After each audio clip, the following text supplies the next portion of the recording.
जय हिंद दोस्तों। आज हम बताएंगे आपके द हिंदू की दिनांक 24/7/22 की पेज नंबर 11 की न्यूज है। गर्भपात पर एससी मतलब सुप्रीम कोर्ट का फैसला, महिलाओं पर कैसे पड़ेगा असर। क्या कानून की व्याख्या अविवाहित महिलाओं को पहले की तरह स्वास्थ्य देखभाल सेवाओं का लाभ उठाने की अनुमति देगी?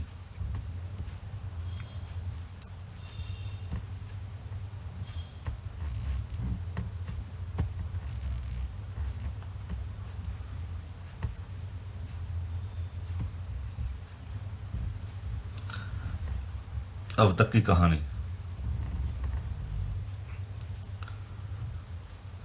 पिछले हफ्ते दिल्ली उच्च न्यायालय द्वारा अनुमति देने से इनकार करने के बाद सुप्रीम कोर्ट ऑफ इंडिया ने एक अविवाहित महिला को 24 सप्ताह में अपनी गर्भावस्था समाप्त करने की अनुमति दी।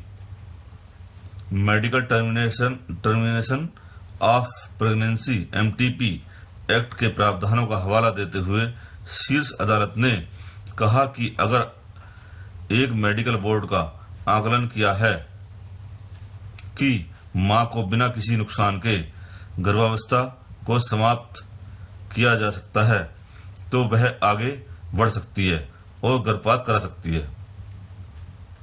दिल्ली उच्च न्यायालय की क्या स्थिति थी? गर्भपात पर एससी का फैसला, महिलाओं पर कैसे पड़ेगा असर।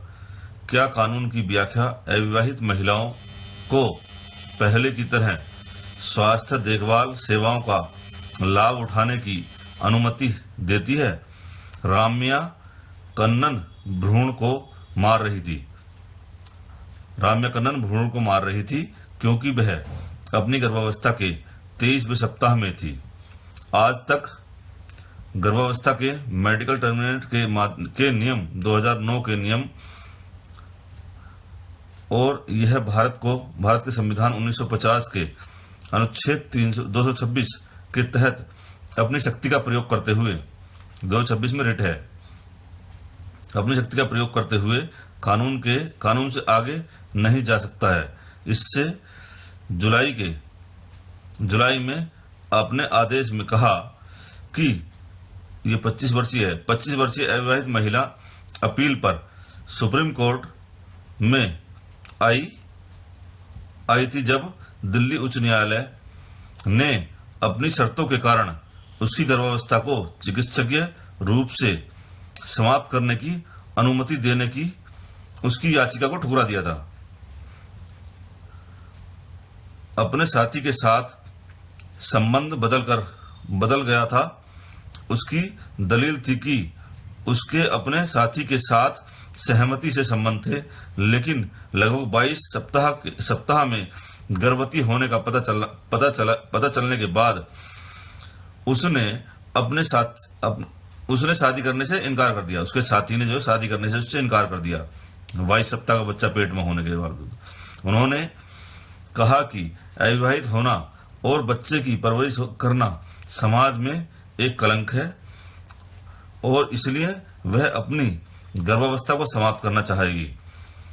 डायह उच्च न्यायालय ने विचार किया था कि वह अविवाहित थी चूंकि medical termination of pregnancy act ने केवल विवाहित महिलाओं को 20 सप्ताह के बाद गर्भावस्था को समाप्त करने की अनुमति दी थी, इसलिए वह गर्भपात करने की पात्र नहीं होगी। कोर्ट ने कहा कि यह गैलेट के लिए राशि होगी। जस्टिस सतीश चंद्र शर्मा और सुब्रमण्यम प्रसाद की पीठ ने सुझाव दिया कि वह बच्चे को जन्म दे और बच्चे को गोद लेने की पेशकश करे। हम यह सुनिश्चित करेंगे कि उसे कहीं सुरक्षित अस्पताल में रखा जाए और वह प्रसव करा सके और जा सके। गोद लेने के लिए एक लंबी कतार लगी हुई है हमारे देश के अंदर। सब कुछ भारत सरकार या दिल्ली सरकार या कुछ और द्वारा देखा जाएगा। अच्छा अस्पताल अगर सरकार भुगतान नहीं करती है तो मैं भुगतान करने के लिए वहां हूं, न्यायमूर्ति शर्मा ने कहा। सुप्रीम कोर्ट ने क्या फैसला दिया अब इसमें? हालांकि सुप्रीम कोर्ट ने इस मुद्दे पर एक विस्तृत दृष्टिकोण लिया। Justice D.Y.. चंद्रचूड़ की पीठ सूर्यकांत और एस बोपन्ना ने कहा कि एमटीपी अधिनियम, जिसे 2021 में संशोधित किया गया था, में पति के बजाय साथी शब्द है, जो फ्रेंड के लिए है। पति अगर नहीं है, पति के साथ साथ जो साथी शब्द भी जोड़ दिया गया है, जो भूमि के कानून के इरादे को केवल वैवाहिक संबंधों तक सीमित नहीं रखने के इरादे को प्रदर्शित करता है।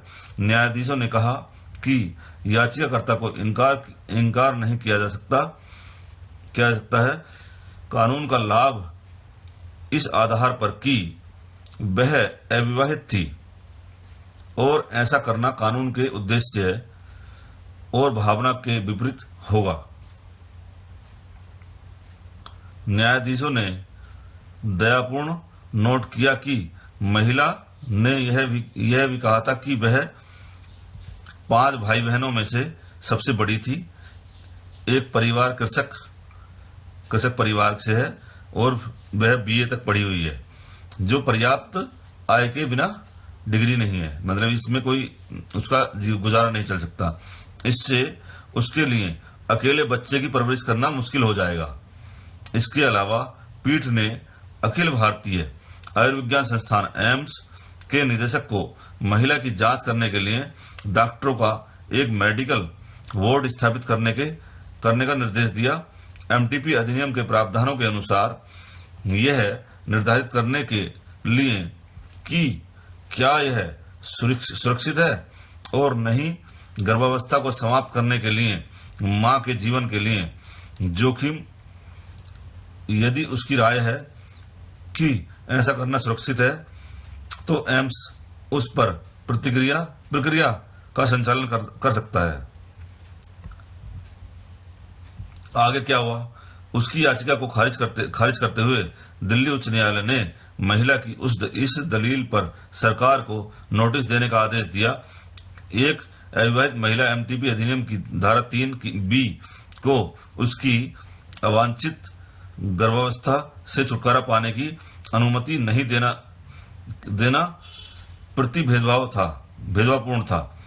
एमटीपी अधिनियम के अनुसार सभी महिलाओं को 20 सप्ताह से पहले चिकित्सकीय गर्भपात कराने की अनुमति है, लेकिन महिलाओं की केवल कुछ श्रेणियों को ही 20 से 24 सप्ताह के बीच गर्भपात कराने की अनुमति है, जैसे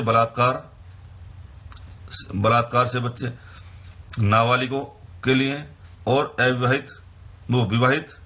विवाहित महिला जिसके रिश्ते की स्थिति इस अवधि के दौरान बदल गई है। अविवाहित महिलाओं को एमटीपी अधिनियम के हिस्से के रूप में शामिल करने के लिए सुप्रीम कोर्ट के कानून के विस्तार ने महिलाओं को समान परिस्थितियों में अब हर बार शीर्ष अदालत के लंबे कानूनी मार्ग की यात्रा किए बिना स्वास्थ्य सेवाओं तक पहुंचने का विलंब दिया है।